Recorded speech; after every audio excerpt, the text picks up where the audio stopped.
Good morning. Welcome to the 30th Rotary Club of Galena Roundtable. My name is Mike Steinhoff. I am the president of the Rotary Club of Galena.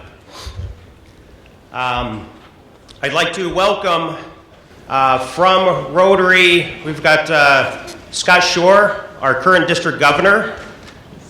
We have our president-elect nominee, Kathy Quiet-Hess. And we also have two past district governors, Bob Newland and Dean Ryerson. I'd also like to welcome we have some high school students from Benton, Wisconsin. It's great to see the younger generation, myself included. I don't understand the laughs, but taking an interest in this world problem that we have, that we're going to discuss today. We would like to dedicate this roundtable to the memory of Rich Mattis. Rich Mattis was our past Rotary Club of Galena president, and he was part of the committee that organized this roundtable. Protecting our natural resources was one of the passions that Rich Mattis did have.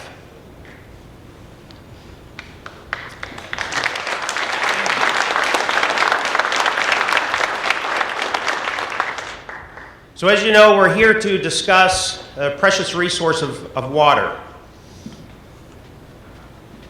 But did you know that 70% of the earth is covered by water, yet only 2.5% is actually fresh water, and 70% of that is locked up in polar ice? Almost 4,000 children die each day due to the fact that they have a disease caused by unsafe water.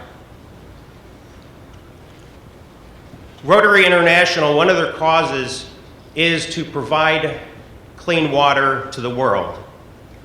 And it's estimated so far that they have provided clean water to over 23 million individuals.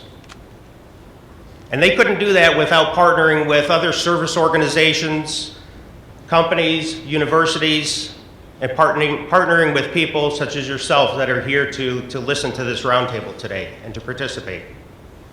And this roundtable wouldn't have been possible without the Rotary Club of Galena partnering with the League of Women Voters of Joe Daviess County.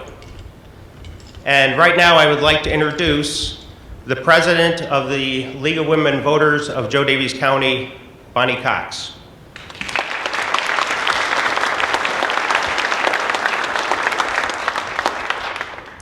And you know how we women are. We tend to housekeeping. So turn your phones off or put them on vibrate or whatever. And for those of you who came into this room and didn't go back to the other side, there's coffee and cookies and water. And the restrooms, you go down the hall this way, and they're right at the end of the hall, right? Make it, yeah, okay, that's good. I am so excited to see all of you here. It was just a few years ago, and my interest in water was that it would come out of my faucet when I turned it on. But in the last 5 years, I've learned a tremendous amount. And part of it has been because of the approach that the League of Women Voters takes. The League of Women Voters grew out of the spirit of the suffrage movement. And the idea was that we all have roles as citizens in our democracy. And we can fulfill that role so much better if we are informed and we are active. So the League goes back 96 years because we will celebrate our 100th anniversary. And it will coincide, of course, with the 100th anniversary of women getting the right to vote. But the League is not for women only. It is an organization of women and men dedicated to this idea of informed, active government. We are nonpartisan in that we never endorse candidates or endorse parties, but we work very hard on issues. And our hallmark is that any issue that we take action on is one that we have studied, we have worked to come on consensus, and then we take action. And that's what we have been doing on this water issue in Joe Davis County for over 25 years. It was 25 years ago that we did our first groundwater study. We've done a number of things on water in those 25 years, and in the last 3 years, we've engaged 20 stakeholders. And if you were engaged in our water resource management planning, raise your hand. These are some of the stakeholders who got involved in meeting every other month and coming to consensus on a lot of issues about our water to put our water resource management plan together. And that plan had an action plan, and this conference was one of the points in that action plan, so we're excited to see that come to fruition. So I would say that our motto has been to spread the word about all these water issues we've learned about in the county. But as we've learned about them, we've found out about a lot of other ones, like the dead zone in the Gulf of Mexico. We learned a lot more about what's going on in Flint, Michigan, and you find out that was related to salt that corroded those lead pipes that didn't have an additive. Thank goodness Galena has that additive in their water so that the salt doesn't corrode our pipes that way. Of course, we're watching that lawsuit in Des Moines, Iowa, where the city of Des Moines is suing upstream soil and water districts because of the increase in nitrogen and nitrates in their water. So we learned about all of these issues, and we started to think, gee, all of these issues with our water bodies, we have to be working on these together in some way, because our water bodies don't stop at our political borders, so we can't either. So we thought we have to spread the word about these issues, we have to grow collaboration, and we have to focus on action. And of course, this is the segue to our first speaker, because that phrase, spread the word, grow collaboration, and focus on action, comes from the Mississippi River report card that was issued in the fall of 2015. So that's kind of like plagiarism, I guess, but I hope they don't mind that I borrowed that phrase. And we're going to find that this is what we're going to be doing all day, and I want you to be thinking about that. How can we all spread the word? How can we grow the collaboration? And then how can we focus on action? And we're going to come back to that theme a lot. So right now, I would like to have us all welcome Jordahl. He is the director of America's Watershed Initiative. This is the group that issued the report card on the Mississippi River. And he's going to tell us all how we can spread the word, grow the collaboration, and focus on action to raise the grade in the upper Mississippi River Basin, of which all of us belong. So, Jordy, you are on.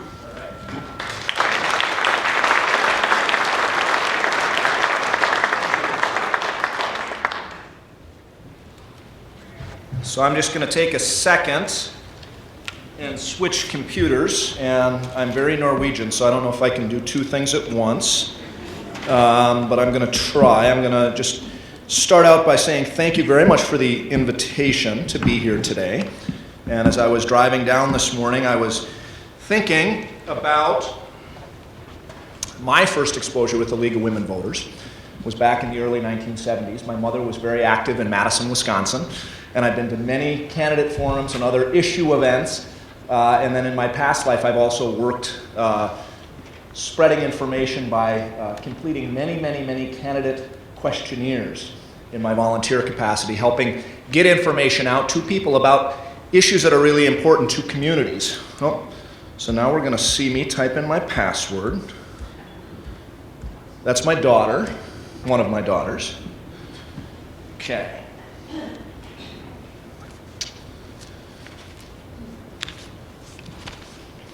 Here we go.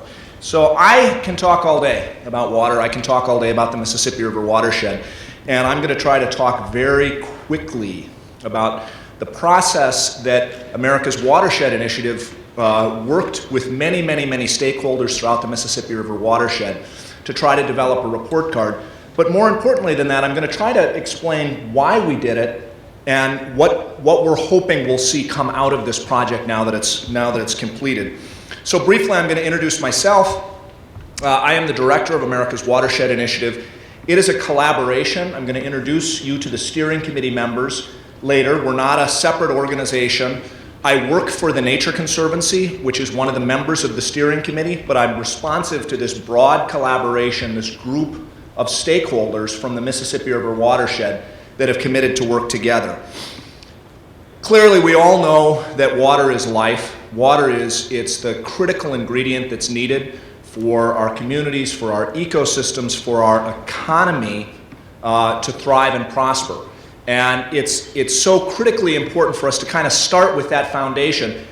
Most of my presentations, I'm talking to people like this, and a perfect description somebody gave on one of my first days on this job described it as people in the water box. Everybody in this room thinks about water to some degree. We're dependent upon water. We understand its role. Most of us know what the word watershed means. When we get out in the community, when we talk to our neighbors, we talk to our cousins and all this other stuff, a lot of people aren't in that water box. And it's critically important to start with this foundational perspective that water is life. Water is critical to our community's health and prosperity. The second thing that I always like to emphasize, and it's an obvious one, I think bringing up the Flint, Michigan is a perfect starting point. We are also dependent upon the infrastructure, the natural and the built infrastructure that provides clean and safe water for our communities and for our citizens and for our environment. So I'm going to just start straight out and I'm going to tell you that our report card project can be data heavy. There's a lot of facts, there's a lot of specific figures. I try to avoid as much of that as I can. Some of the feedback that I get is, yeah, too much data, too many points. So I'm kind of like letting you know that I'm trying hard, but I don't always succeed in my mission on this. But my presentation is going to focus a little bit on what is the watershed and why is it important? How is it challenged? And what are we trying to do about what's going on? Perfect. I should have been a geographer. I always like to start my presentations with maps. This is the Mississippi River watershed. This is the iconic watershed in North America and in the United States. It's over 40% of the continental United States. It touches 31 states and 2 Canadian provinces. 5 major river basins. The upper Mississippi River. I should actually also just start out and say that this is home to me. I come from Madison, Wisconsin. I'm a proud, active person in the upper Mississippi River basin. I've been working in public policy and mostly in conservation in the upper Mississippi River basin for about the last 25 years. So this is my home in the upper Mississippi River basin. We also have the Ohio and Tennessee River basin, moving clockwise around, or clockwise. The lower Mississippi River basin, the Arkansas and the Red River basin, and the Missouri River basin. This is a vital river system, provides drinking water, recreation, habitat, and serves as the economic engine for much of America. Clean drinking water for millions of citizens and communities, water for farms and ranches that produce over $50 billion worth of goods and products every year. It's also the largest inland navigation system in the world, moving safely, reliably, and efficiently moving goods, millions of tons of goods, and generating billions of dollars of economic value. In a watershed this large, there are many, many goals.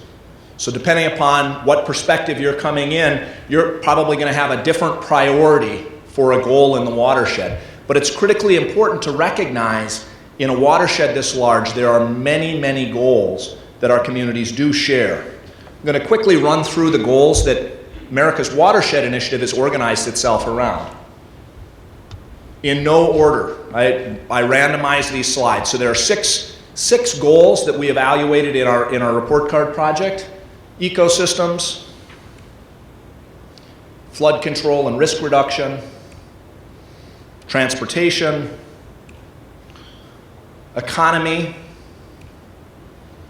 water supply, and recreation.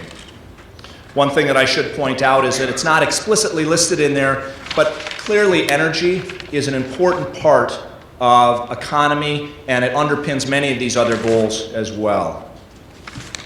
I'm from Wisconsin, so I have to have paper, so I just need to share that.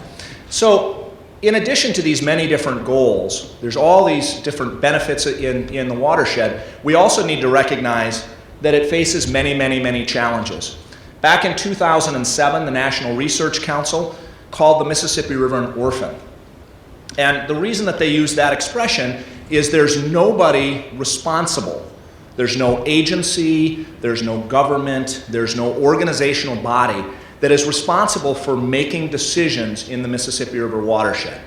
Parts of 31 states. There's all of these different goals, many, many different state, federal agencies, interest groups, trade associations that are all involved, but there's nobody that's looking for the entire Mississippi River watershed. That is a critical challenge that's facing the Mississippi River watershed. We also see systemic and growing challenges and cross-sector challenges in the Mississippi River watershed. Just going to list through a few of them quickly, but I'm sure that we're all aware there's growing demand for the water. This is not just something out west in California. There is a growing demand for water throughout the Mississippi River watershed. It's more acute in some places than in others, but it is clearly a growing challenge in the Mississippi River watershed. More than half of the basin states are reporting water scarcity issues, sometimes localized, sometimes wide. Floods and droughts clearly are affecting our communities. About a year ago, we had the Christmas and New Year's floods. I went down to Memphis. I was with the Army Corps of Engineers at their flood fight center. And what was unusual was the timing of the floods. I have an internet news search and alert, and I was getting flood alerts from all 5 basins in the Mississippi River watershed. Arkansas red, Missouri, Upper Miss, Lower Miss, and Ohio. Very unusual, and top that off with, it was happening in December and January. Very unusual timing. It's a growing threat and challenge in the watershed, and it's not a localized issue. This was on smaller streams, this was on smaller rivers, and it was on the main stem. The health of our communities, looping back again to Flint, which is not in the watershed, but the health of our communities is affected by aging infrastructure for water supply and for water treatment. We're also facing challenges of aging infrastructure for our transportation and flood control and risk reduction systems. Clearly, there's a growing demand for agricultural products. This is America's breadbasket. It's a breadbasket for the world, but that also leads to growing challenges for water supply and for issues dealing with water quality. We have to recognize that. Finally, there is the loss of coastal wetlands.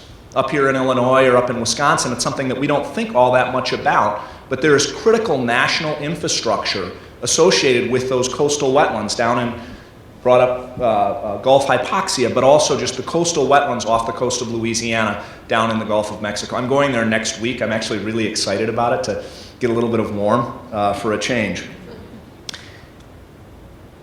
Back in 2009, and this is kind of the where does America's Watershed Initiative come into this? There was a series of focus groups that were held in the Mississippi River watershed. They talked to people in governments, they talked to people in organizations, in businesses, trying to get a cross-section of different perspectives about what is happening in the watershed, what are some of the real issues that these leaders are seeing. And the key message that came through, and this is posted actually on the America's Watershed webpage, this report, but one of the key issues that popped up is that it didn't really matter who was talking, whether it was somebody from the navigation industry or somebody from a conservation perspective. The message was the river system was no longer meeting their hopes and needs, and that they weren't able to solve their challenges or their problems working alone. So the navigation folks couldn't go in and fix the navigation system without figuring out how to work with many of the other sectors and leaders and organizations and geographies in the watershed. The conservation groups were saying the same. The agriculture groups were saying the same. This broad consensus that the system was no longer able to meet the needs and that people weren't able to solve their challenges or their problems working alone.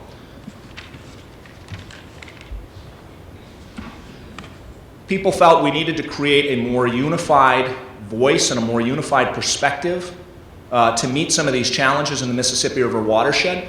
They held a summit back in 2010. This was before I was working with the team.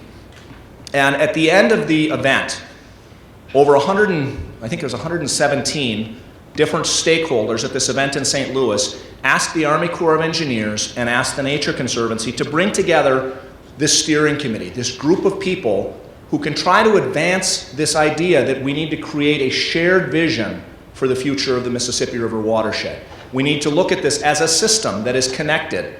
We need to look for shared solutions for these different sectors to collaborate and cooperate to meet some of these challenges.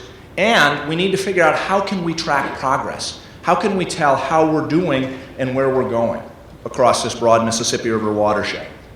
So the initial steering committee was brought together. This was my steering committee as of late fall or late winter 2016. I have a few more names that I've added since that time. I can just quickly run through it. But the key foundation for America's Watershed Initiative is a watershed-wide perspective, that broad 31-state perspective. Number two, cross-sector. This is not a conservation group. This is not an agriculture group. This is not a navigation group. We want to have all of those voices on the steering committee: industry, local government, state government, federal government perspectives. Number three, we want to look for shared solutions. This isn't a coalition to push an environmental piece. This isn't a coalition to push an ag piece. This is a broad collaboration trying to seek shared solutions. Where are there opportunities to work together that can benefit conservation and navigation and agriculture? And there are opportunities like that in the watershed. And finally, and I think this is important, especially as I'm speaking to a group in the Upper Miss, there are many, many organizations that are working at a local scale or that are working at a basin scale. We want to support those efforts. We don't want to replace those efforts. We want to be this collaboration, this coalition of people working at a watershed scale, not working specifically in each of these different basins.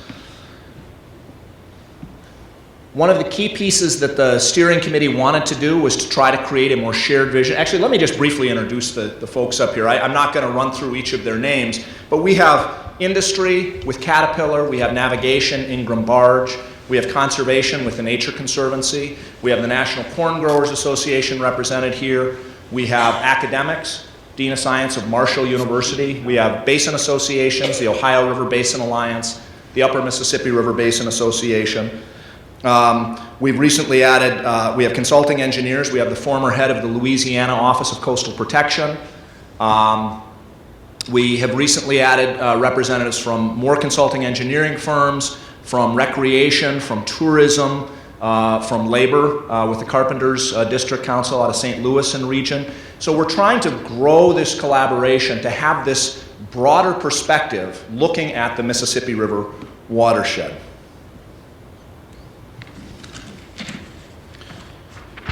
The first job that I got from this steering committee was to try to use this report card and this report card process to develop a more shared vision. And I brought this up. How are we doing? Where are we going toward this vision? So using those 6 broad goals that we've identified in the watershed, that many of these stakeholders said these are the things that we ought to be evaluating, we began a process back in 2012, 2013 to build the Mississippi River Watershed Report Card. There were 4 key foundations. Number one, it was going to be built in the basins. A watershed getting data from 31 states. Oftentimes it would be too diluted to really be able to tell you much about any place in particular in the watershed. So we were going to build it in the basin. Number two, we were going to build it with partners. America's Watershed Initiative is it's me as paid staff. I was told I have to have my Tom Sawyer skills. I need to get other people to help me paint the fence. And so I spend a lot of time working with other organizations, with other agencies, associations throughout the Mississippi River watershed to help us build this report card. Number three, it needs to be built with diversity. One of my steering committee members, who I really like, he has a way of kind of cutting through things, and he says, you know, we don't want 6 guys in the basement figuring this out. We don't want 6 university professors writing up, this is what's important in the watershed, so we're going to issue the report. We want a variety of perspectives. We wanted to make sure that we had those 6 university professors, but we also want to have business and trade associations, conservation groups, recreation groups, all offering their input and feedback on this process. And finally, it has to be transparent. This can't be a project that is in secret, done in secret, and then sprung out like a revealed truth. This needs to be a project where we're asking for information, we're sharing what we're getting, we're disseminating that information to people, like League of Women Voters talks about, providing information to communities, to basins, and then asking for feedback. And so it's a very transparent process. We began with a series of workshops.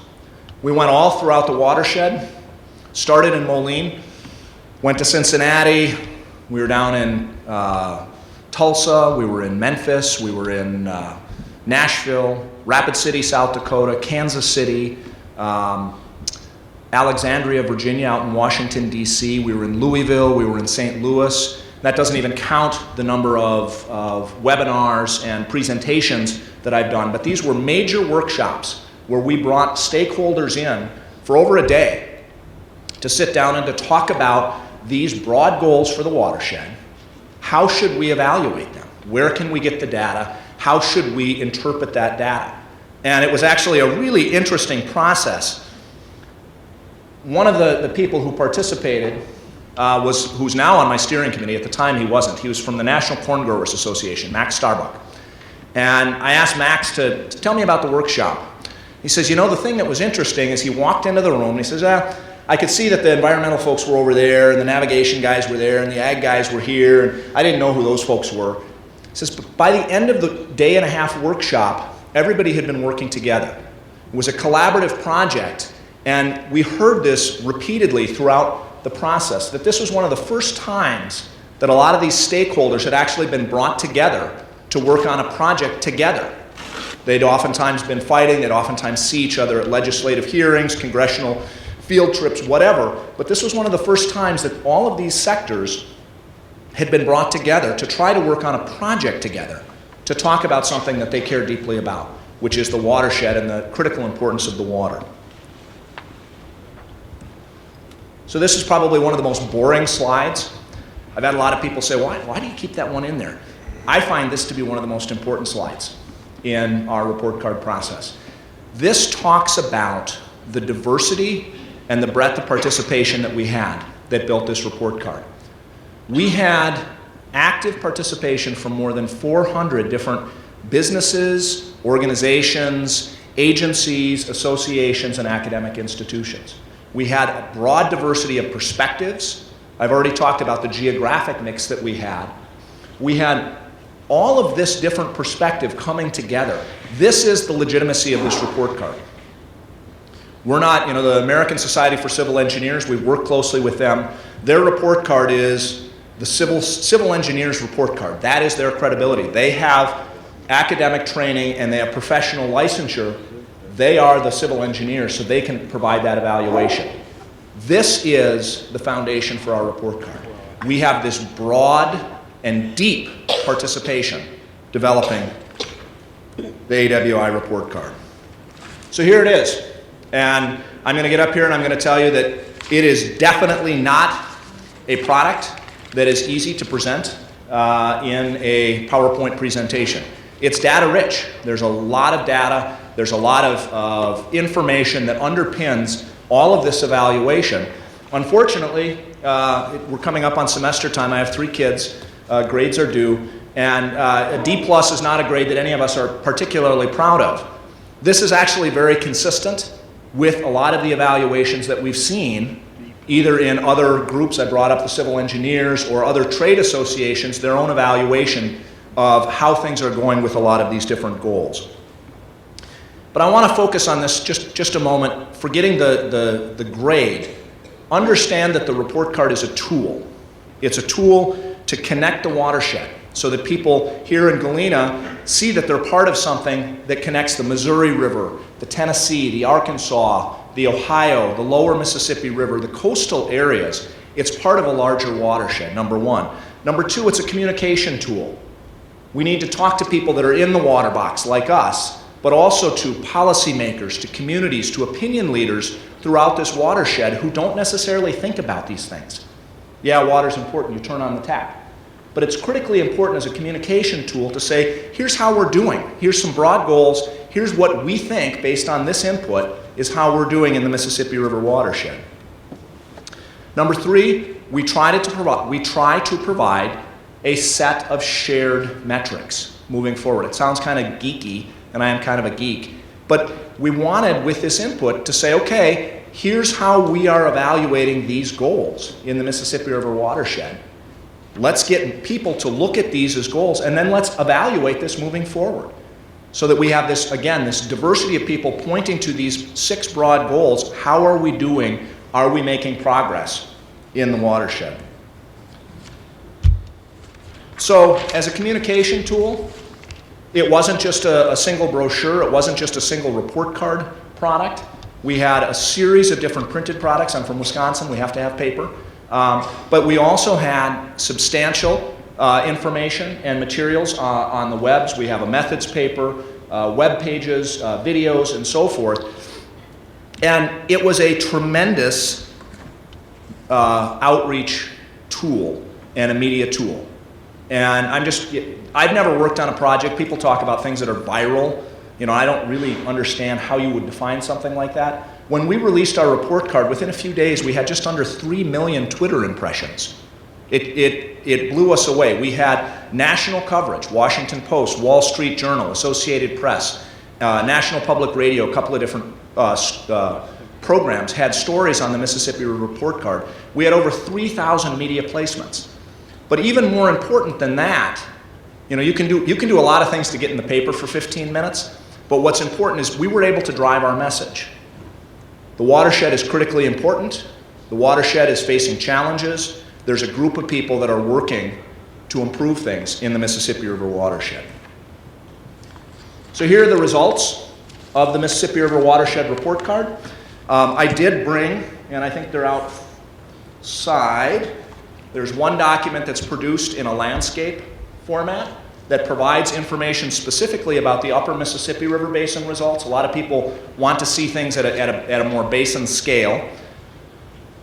Uses a stoplight motif, red, yellow, green, so you can provide a kind of a quick visual, how are we doing? There are 17 different basin indicators, data sources that we measured and evaluated, 2 at the watershed scale, the hypoxic zone and coastal wetland loss. So just a couple of quick takeaways on this project. This was the first time that there's been this holistic, this integrated analysis of the health of the watershed, of the Mississippi River watershed. There's a lot of report cards. There's a lot of environmental scorecards or navigation scorecards or infrastructure scorecards. This was the first time that we brought all of these sectors together at the watershed scale. Number 2, there's a tremendous amount of good data out in the watershed at a local scale, even at a watershed scale, but we were stunned sometimes when we weren't able to find data. It took us 2.5 years, and sometimes we were banging our head against the wall because we could not find data that was providing what we felt was a more complete analysis of the goal. Number 3, there's a lot of room for improvement in the grades. That's kind of a euphemism for saying some of the grades really aren't very good. And number 4, we really feel that the process, the inclusion, was almost as important as the outcome. Connecting with all these basin associations, groups like this, trade groups, was a critically important outcome in itself to talk about the watershed and these 6 broad goals. So I have just 10 minutes left. The next 89 slides, I'm going to go into great detail about each of these goals. I am going to tell you that probably the best way for people to poke around is to look at our webpage. I try to include this on every one of our publications. It will provide information about each of the goals as well as the basins, so people can poke into it. I get a lot of emails and a lot of phone calls saying, hey, I don't understand this or I disagree with this. I welcome that, because recognize that this is the first time we've done this. We want input, we want feedback so that we can make the product better. I was joking about the next 89 slides. I'm not going to run through these all that extensively. I'm just going to point out that on the smaller text, those are the actual indicators that we evaluated based on those 400 organizations. They said, this is what we should measure.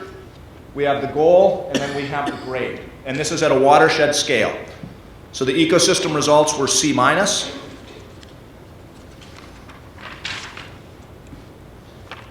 Flood control and risk reduction. Now, one thing that I'm going to bring up about a report card tool, people will also say, you know, this is important because we're talking about the system, we're talking about how is it prepared to meet some of these challenges, and then as soon as we're done, people will turn around and they'll say, you know something, we had the flood of record in 2011, and the system worked.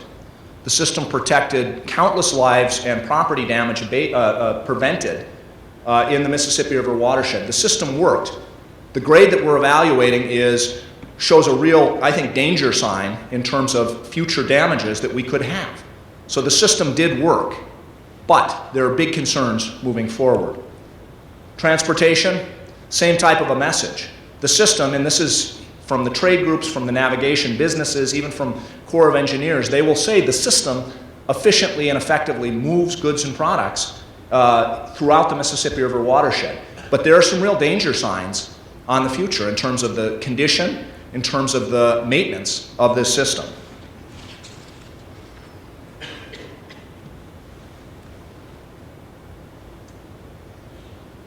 Water supply, this varied a great deal throughout the entire watershed. I think that people should recognize that there's a tremendous diversity between the western parts of the Mississippi River watershed and the eastern parts, and the northern and the southern. Economy, this was the most consistent of the results throughout the entire Mississippi River watershed. We know one of the feedback that we've received and that my steering committee is really encouraging me and the group to look more closely into is how can we better integrate energy from a variety of sustainable sources throughout the watershed into these indicators. And so that's something that we are going to be working on as we move forward. Recreation, watershed-wide. We jokingly call this the Christmas tree because it has a lot of different colors and a lot of different things going on. Everybody always wants to say, well, how did my basin do compared to somebody else's? This is not a tool to compare the upper Miss with the lower Miss or with the Missouri, but everybody wanted to see how did we do on these metrics compared to some of these other places. It's important to note that a lot of our data sets were specifically focused per basin. So upper Miss is evaluated based on conditions that should be in the upper Mississippi River Basin and so forth. So this is the results for the upper Mississippi River Basin. This actually was the highest of the grades of the basins for a grade point average, I suppose you could call it. Again, much more specific information is available on that one-page handout. So I'm going to just take the next 2.5 minutes and I'm going to try to wrap up and talk about what we're trying to do with this project. The report card is great, but if that's all it is, if it's 3 million Twitter impressions and a bunch of press hits, so what?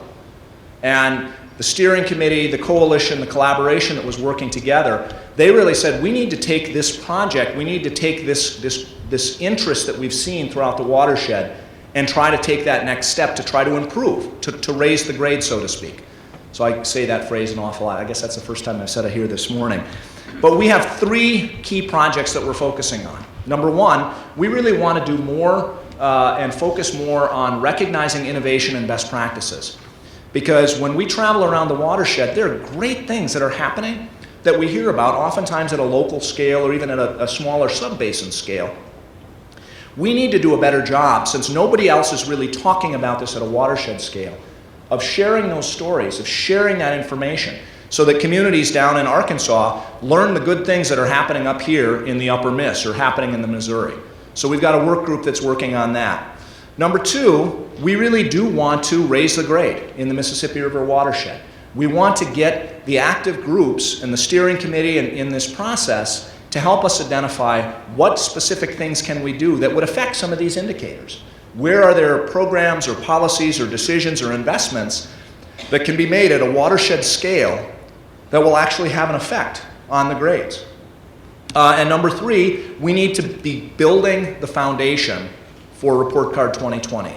We need to improve our analysis on energy. We need to improve our evaluation on some of these different data sets. But we want this to be a project that provides this long-term perspective on how are we doing in the Mississippi River watershed so that we can measure ourselves against, are we making progress? Are we making a difference for the long-term health of the Mississippi River watershed?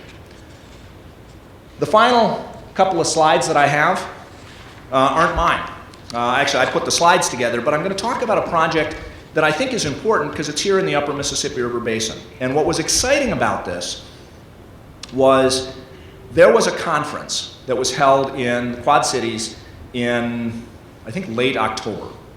And they just released their report a couple of weeks before Christmas, 10 days before Christmas. There's a few copies of it out there. The web page is here. It's River Action, and it was a Raise the Grade conference. This was a group, this was a conference, an organization that's been together for many, many, many years. They wanted to specifically bring stakeholders together, looking at these 6 goals, and say, what can we do in the next 1 to 5 years that will have a difference in the upper Mississippi River Basin?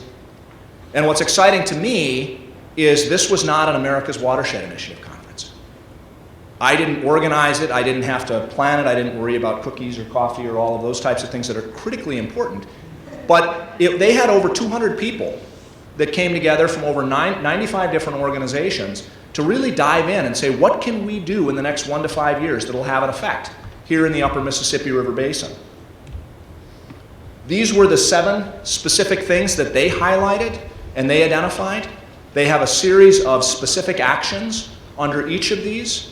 And I think it's important to say this is a tool now that this group, that these stakeholders have used to say, okay, you have a report card, you've evaluated it, you brought these stakeholders together, we're going to do it at a smaller scale in our basin, and we're going to try to identify what can we do, what can we be working on in the immediate future that will affect the grades in our part of the watershed. I'm going to pretty much end with this. This action agenda is the first expression of the shared goals for the upper Mississippi River Basin coming out of this conference. This was their take-home message on their cover sheet for their report. Our product, and it's so exciting to be able to say we have helped encourage and catalyze this type of action. I'm already hearing from people in other watersheds. The Ohio River Basin Alliance is talking with us about doing something similar in the future. I'm going to be traveling down to the lower Mississippi River next week. I'm going to be talking to some folks down there about are there opportunities to do similar work.